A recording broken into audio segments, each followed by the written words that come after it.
Okay, again, this is exercise number 30 in section 14.5. Okay,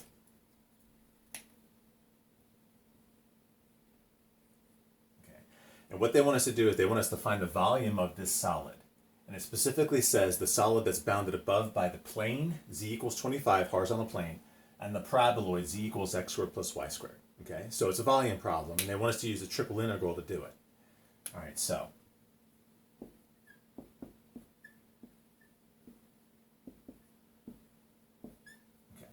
now we know from previous section that this is the integral that represents the volume of this solid.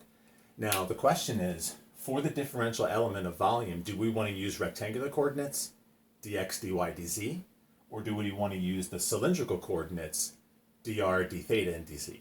Now the problem says specifically to use cylindrical coordinates, so that's exactly what we're going to do. Okay, notice also, this solid casts a shadow onto the xy plane. That's that green circle right there. That green circle is the equation x squared plus y squared equals 25. So in other words, it's a disk of radius 5. Now to find that, if you're not sure about how that happens, take the equation of the plane z equals 25, right? We talked about this in chapter 13. Force it into the equation of the surface, and where they intersect each other is going to be this ring right here. Cast that down onto the xy plane, that'll give you the circle. Fill it in, that'll give you the disk, or the region, or the shadow. So, taking their cues, right?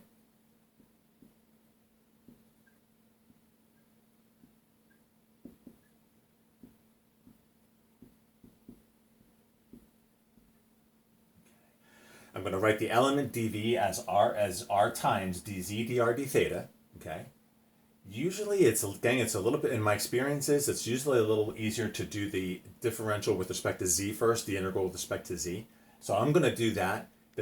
Do you have to? No, there's 6 different orders of integration here, okay? All right, but what I'm going to do is I'm going to break away one of the integrals. I'm going to break away one for the dz.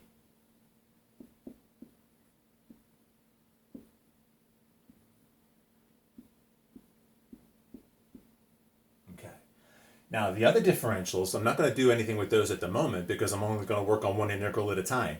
So what I'll do is I'll rewrite the dr and the d theta as dA. Actually, you know what, gang? Let's leave the r with it, right? It's going to be treated like a constant anyway. Let me just keep that out of it. And I'll just keep that with the dA for right now. Over here, that's the double integral over the region r, which is that circular disk, okay? Now, like we said before in section 14.4 when we were evaluating triple integrals, we imagine that we're standing underneath the xy plane, underneath of this looking up, with a bow and arrow, okay?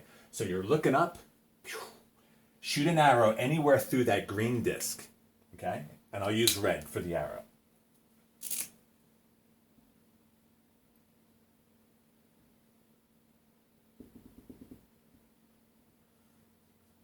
Okay? Notice that no matter where in that green disk you shoot the arrow, always in the direction of increasing z now, that's why it's going up. It pierces the solid on the paraboloid, and it leaves the solid on the horizontal plane. That's how you get the limits of integration, okay?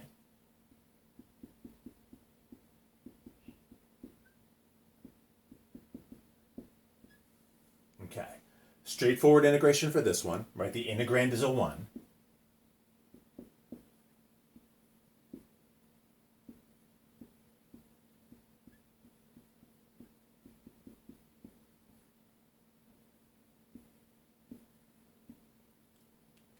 Okay.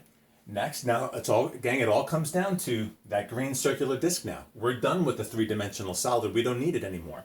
The double integral says integrate over the region R now, that circular region. And we're going to use the polar coordinates to do it. Remember, cylindrical coordinates are just the polar coordinates with the z dimension added. Well, we've done the z dimension already.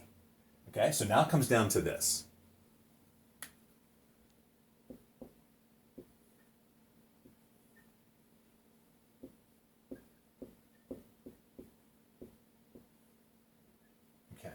Replace the dA, remember, with r times dr d theta.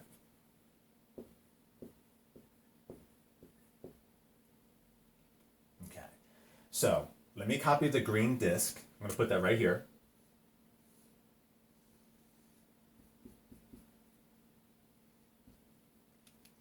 Now this time, remember again what we said before in section 14.4, we said when you're talking about the polar regions, think about the arrow that you use to determine the limits of integration as always emanating from the origin outwards.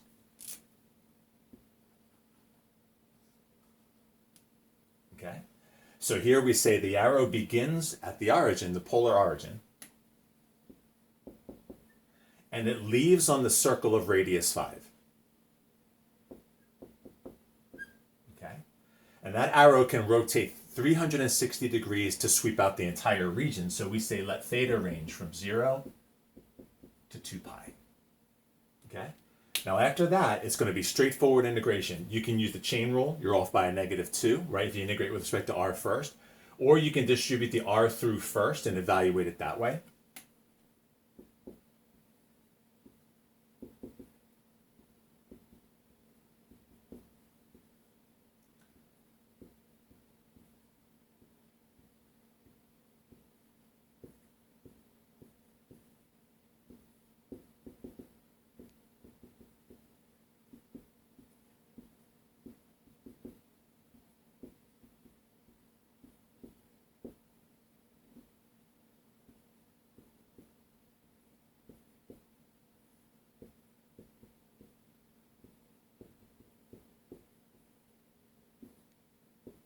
Okay, now we've got a nice little break here. Notice that r is a factor of both terms.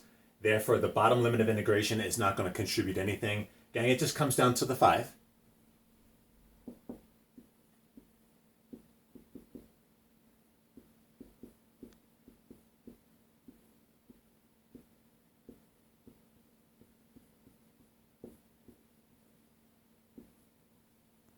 Okay, this whole thing right here can simplify. The whole thing is a constant if you like. You can move it through the integral. You can use your calculator to evaluate it, or you could get a common denominator. This one's not too bad.